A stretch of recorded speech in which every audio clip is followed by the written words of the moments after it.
Welcome back to the 6th lesson of this 3ds Max mini course. In this video we'll talk briefly about creating standard Vray lights in a scene and about creating and managing a standard 3ds Max camera. For this first part of lesson you'll need to have done lessons 1 and 2 of the 10 lessons of Start Correctly of the introductory Vray course. Here we are again with a familiar scene. For this lesson I deliberately deleted the lights and camera because we shortly are going to create them ourselves. Let's start by saying that this lesson is only intended to briefly touch on how to create and positioning the light and cameras in a scene, and that you can find all the details from lesson 3 onwards of the Vray introductory mini course available to anyone who has signed up for the next official workshop at vrayuniversity.com. That being said, let's look first of all at how to create a standard Vray light. In the Create tab, select the icon highlighted. Directly below, select Vray from the drop-down menu and finally select Vray Light. We treat a Vray light just like any other object. Go to the top view and create it just as you would create a simple plane. Now the light is in the scene, but is obviously at the same height as the XY plane, so select the Move tool and lift it up. Now, using the Rotate tool, we rotate it so that the arrow is pointing toward the scene.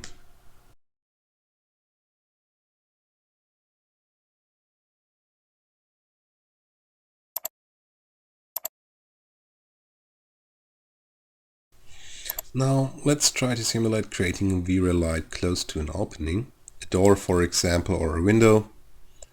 This will be very useful later on.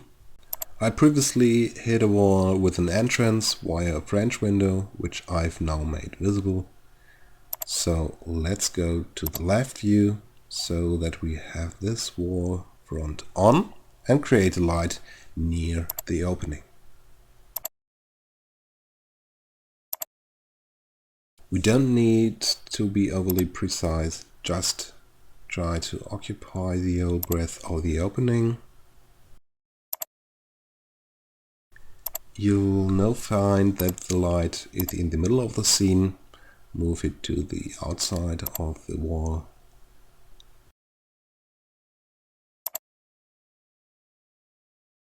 Okay, as far as lights are concerned, that's all we need to know for now. Let's move on the camera. To create standard 3ds Max camera, we go to the Create tab and click on the icon shown. Then select Target. Again, from the top view, click and drag to tell the camera which direction it should point. Release and right-click with the mouse to finish off. To make life easier, let's filter the selection by choosing cameras from the drop-down menu. Now start to move the camera to lift it off the plane. The camera has a target which determines where it is pointed.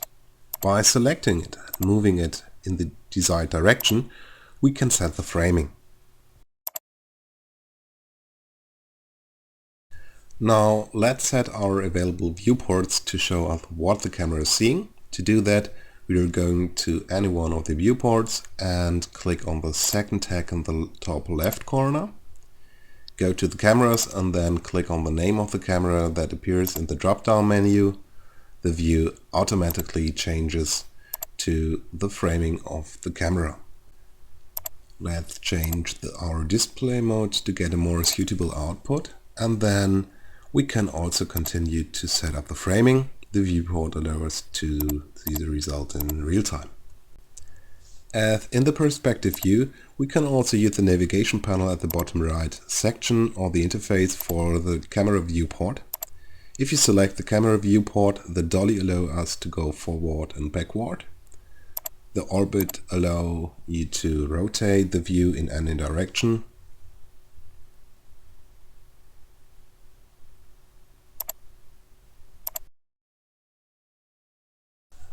And finally, the truck allow you to move the camera and the target together, dragging them in any direction. You should note, however, that what you see in the camera viewport isn't exactly what you'll see in the render. To view the correct portion of the framing that will end up in the render, go back to the second tag of the viewport and click on Show Save Frame.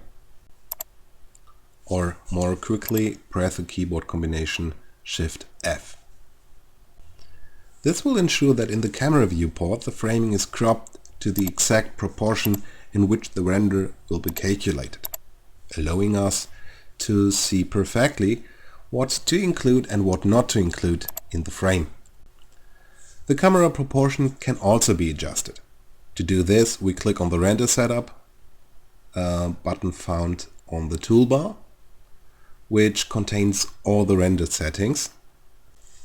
For now, let's not worry about the bulk of information it provides. This topic will be covered in depth both in the Vray introductory mini course and in the official course.